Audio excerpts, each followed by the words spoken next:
Anyway, everybody, there's that. And then early embryology. Now, this is going to be in the heart, some clinical considerations. Embryology, and I'll tell you some things you really need to know about this stuff. All right, miscellaneous, I put pump of the circulatory system, you know that. It works 24/7. We're going to do some stuff in lab on our hearts. You're going to learn. How many of you, let me ask you this, how many of you know an adult, parent, grandparent, as said mother, father, grandfather, good neighbor, close friend, who may be older than you, 35 to 40, that would have possibly a risk factor that we talked about? How many of you can raise your hand that would have a risk factor? Is there anybody that can't raise their hand? That you don't know anybody that would not have one of these risk factors? Again, you've been living in a tree if you don't. Because it's very prevalent, very, very common. All right, but the heart is the pump of the circulatory system. It has to work constantly, obviously. If it stops, you stop. You're dead in the water. You and I stop. If it stops, you stop. All right, now, right here, it beats between... Now, we're going to do our heart rate. We're going to do our heart rate. You're going to do it. Now, what's one of the ways you do your heart rate? One of the best ways you can do your heart rate? You find this artery right here is the radial artery. And some people in the PE department, they like to do the carotid. I've always done this one. That's just whatever, it's whatever fits. I've always done the radial artery. And if you count it, you look at a second hand or a digital watch, and you count for 15 seconds and multiply by 4, and you've got it. Now, mine is going pretty fast right now. I mean, mine is going pretty fast. You have a second hand on your watch? No, you don't. Never mind. See? I've got it right here. But mine's probably up in the 80s because I've been jumping around right here. Now, when Leachman did mine, normally when I wake up in the mornings, if I'm real quiet, real still, mine will be about 65. About 65. But then once I get going, when I was at Leachman's, I think it was 70. Of course, I was trying to be real still. All that was about 74, 75. But you got a little anxiety when you're around a doctor, right? A little anxiety. All right, but anyway, beats on the average. Nobody will probably have a heart rate of 70 in here right now. Most likely not. All right. Therefore, over 100,000 times a day your heart pumps over 1,000 gallons of blood a day. How big is your heart? Your heart is as big as your fist. That's how big it is. And it weighs a certain number. It doesn't weigh about, just a few ounces, just several ounces. All right, and it's about as big as your fist. Okay, if you ever want to know how big it is, you double up your fist. That's about how big your heart is. If it sits in your chest, it sits in your chest with the about like this. This is where it sits. The apex is pointed toward the left hip. The base is pointed toward the right shoulder. It's a little bit left of the midline. And it fits like that. Okay? All right, now then, so we look at that. All right, the heart's relationship. Okay, heart, arteries. Arteries, what's the definition of an artery? Arteries carry blood away from the heart. Arteries carry blood away from the heart. Veins bring blood back to the heart. Bring blood back to. So there's heart, arteries, arterioles, capillaries, venules, vein, and then back to the heart because there that was again.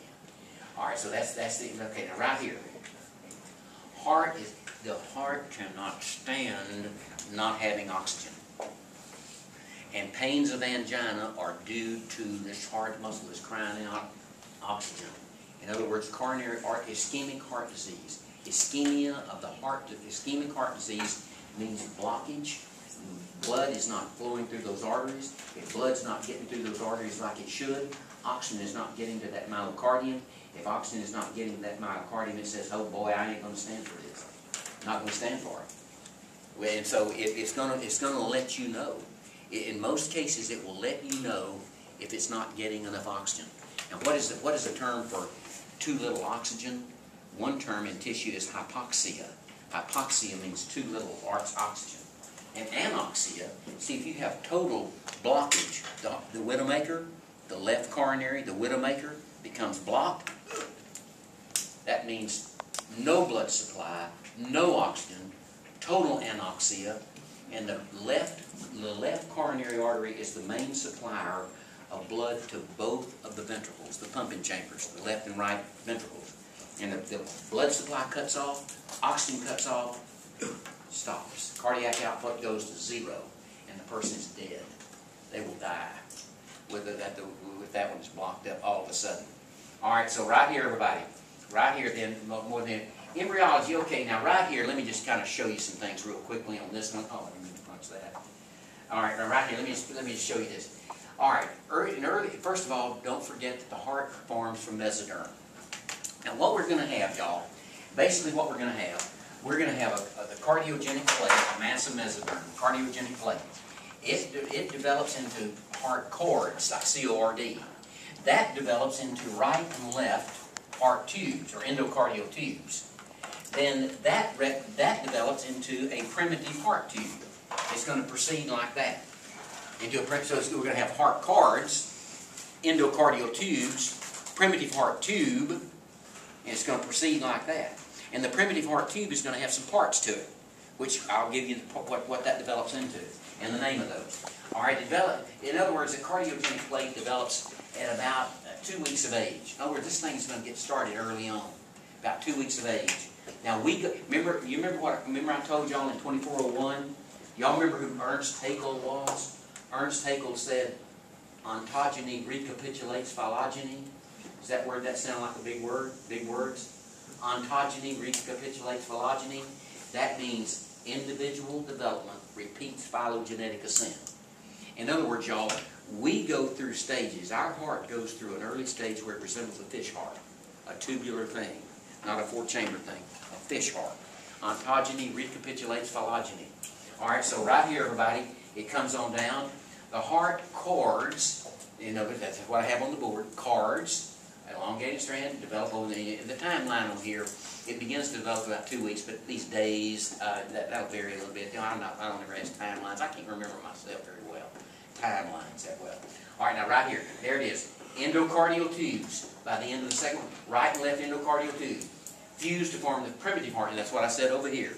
All right, I went from a plate to cords to tubes to a primitive heart tube. The arrow goes like this. Boom, boom, boom, and boom. A primitive heart tube, which is going to have some parts to it. It's going to have some major parts to it.